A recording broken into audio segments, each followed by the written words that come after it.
નમસ્કાર મિત્રો, કેમ છો? અને હું આયુષી મંદિર માત્રમ આજે ફરીથી તમને લાવી છું આપણા મહિપતસિંહ ફાઉન્ડેશનની મુલાકાતે. હા, આપણે રોજ મુલાકાત કરીએ છીએ, આપણે જગ્યા જોઈએ છીએ, આપણે ભોજન જોઈએ છીએ, આપણા દાદાના નામ જોઈએ છે. પણ આજે આપણે થોડીક બીજી વાત કરશું. એના પહેલાં આપણે વાત કરીએ આજે મહિપતસિંહ બાપુની, કેમ કે આ બધુંના સંચાલક એટલે કે બધુંના કરતા ધરતા આપણા ભગવાન તરીકે ગણાતા આપણા મહિપતસિંહ બાપુની થોડી ઘણી વાતો કરી લઈએ, કારણ કે બહુ બ્રિલિયન્ટ માણસ છે. અને એમની જોડે રહીને અમને આટલું બધું આવડતું હોય તો વિચારો કે અહીંના બાળકો કે અહીંના વૃદ્ધો કયા લેવલ પર સારી રીતે રહેતા હશે. અને તેની સાથે આજે અમને વાત કરી હતી ટેલેન્ટની, કારણ કે ટેલેન્ટ એક એવી વસ્તુ છે, એમણે જ કીધી હતી, આ મારા શબ્દ નથી, આ મહિપતસિંહ બાપુના શબ્દ છે.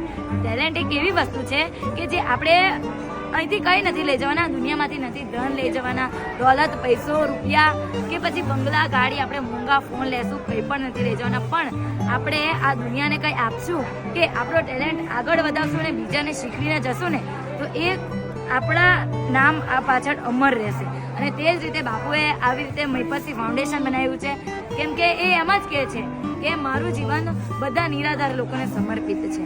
તો એ જ સમર્પિત જીવનને આગળ લઈને એ લોકો હજી પણ વધારેમાં વધારે સેવાના કાર્યો કરતા જાય છે, તે પણ તમે જોતા જ રહો છો.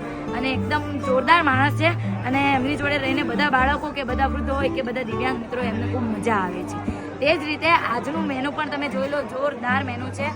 તો જોરદાર મેનુની સાથે જોરદાર દાતા પણ છે, તો આપણે તેમનું નામ પણ લઈ લઈએ. તો આજના દાતાશ્રીનું નામ છે સ્વ શાંતાબેન લવજીભાઈ પ્રજાપતિની આજે પુણ્યતિથિ છે. તો ભગવાન એમને જ્યાં હોય ત્યાં એમની આત્માને શાંતિ આપે. તેની સાથે આજનું ભોજન છે એમના દીકરા ભૂપેન્દ્રભાઈ લવજીભાઈ પ્રજાપતિ, જેઓ બારેજાના છે. તમને ખૂબ ધન્યવાદ કે તમે યોગદાન આપ્યું, અને તમે પણ આવી રીતે યોગદાન આપવા ઈચ્છતા હોય તો તમને સ્ક્રીન ઉપર નંબર અને તેની જ સાથે તમને બેંક અને બીજી બધી ડિટેલ્સ પણ તમને દેખાઈ રહી હશે. તેના જ સિવાય જો તમે અહીં આવવા ઈચ્છતા હોય તો આવી જાઓ ખેડા જિલ્લાના વસો તાલુકાના આપણા શિક્ષણ નગરી લવાલ ગામે. અને આવી જ રીતે મળતા રહેશું અવનવા વિડીયો સાથે. અને તેની સાથે આપણે બાપુની પણ ઘણી બધી વાત કરશું, કારણ કે મેં કોઈ સંત કે કોઈ મહાત્મા કે કોઈને નથી માનતી, એટલે માનું છું, પણ એના જ સિવાય મેં સાક્ષાત ભગવાન જોયા હોય તો એ માણસ છે આપણા બાપુ મહિપતસિંહ ચૌહાણ. અને એમની સાથે રહીને આપણે પણ સેવાનું કાર્ય કરતા રહીશું. જય માતાજી, જય શ્રી કૃષ્ણ, જય દ્વારકાધીશ.